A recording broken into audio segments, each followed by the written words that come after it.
Good morning, YouTubers. It's Joanne from the Green Fingered Longlies here. Today's date is Monday the 9th of November and I'm down at the plot this morning. I've been here for about an hour and a half-ish.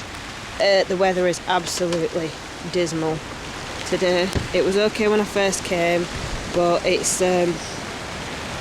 starting to absolutely chuck it down now. So, I'll give you a quick run round of our plot. We did manage to get down here last week with Phil's dad helping us out, and he brought the strimmer with him. So what we've done is we've strimmed right the way down the back of the gully where the polytunnel and the back of the shed are,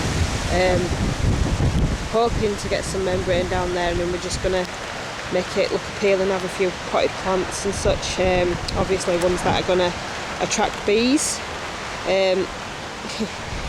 Looking quite dire still is my berry area, although the black bramble bush seems to be enjoying the weather.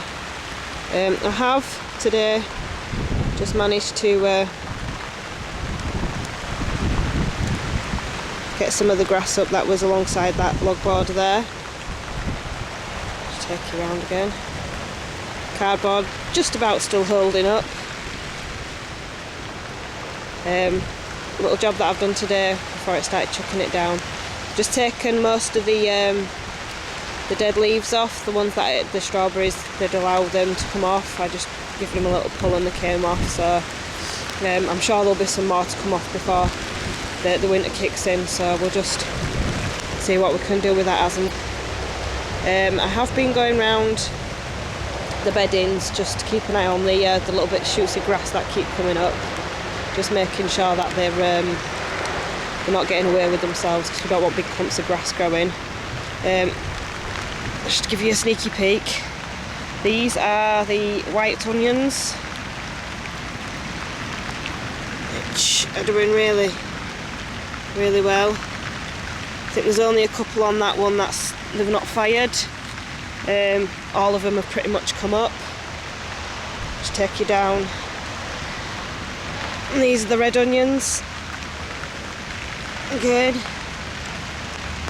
Looking really promising. Soil's good. Not had much weed growth in there either. And oh yeah, my flower bed. I've left my foxgloves in at the back and my London daisies that I had. Pulled all the marigolds out, the nasturtiums out. I will not be growing nasturtiums again because they just completely and utterly took over the plot. Couldn't even walk down the back there. But yeah, just I've been informed that foxgloves need to be the second year that you get the flowers forming on them. Gosh, I'm slipping all over the place here. It's that wet and boggy. These are the garlic.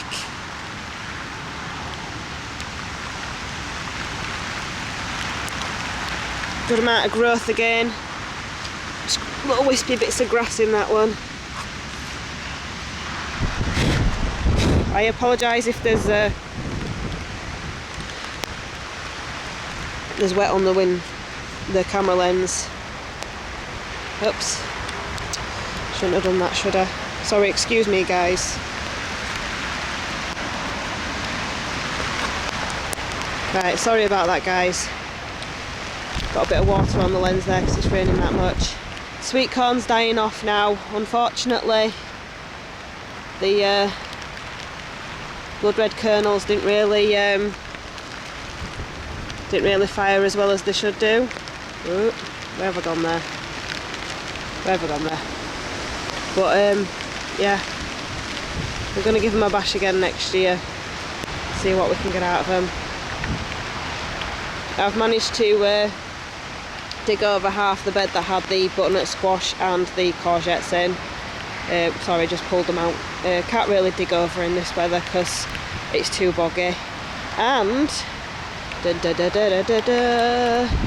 I've taken my wigwams down. Looking really empty right now, but that area is going to go under site maintenance very soon. we're just devising and finalising what we want to put. We've got an idea for the bedding structure, but we've no idea what we're going to be planting in them. We just need to get hold of some wood as well. So that little area, we had Phil's dad come down and trim down for us as well. Hydrangea's still looking good. Odd bits of grass that still needs sorting out, but all in all, our plot's looking relatively tidy and ready for, well, we're managing to shut it down quite well. Yeah, you know, obviously weather permitting. Just take it back behind the shed so you can see. Trim this down. The hydrangea's going to be going here in the corner. So yeah. Hope you've enjoyed the little walk around today. I'm going to go get myself home where I can get dried off and changed. So we'll catch in with you on the next one. Bye for now.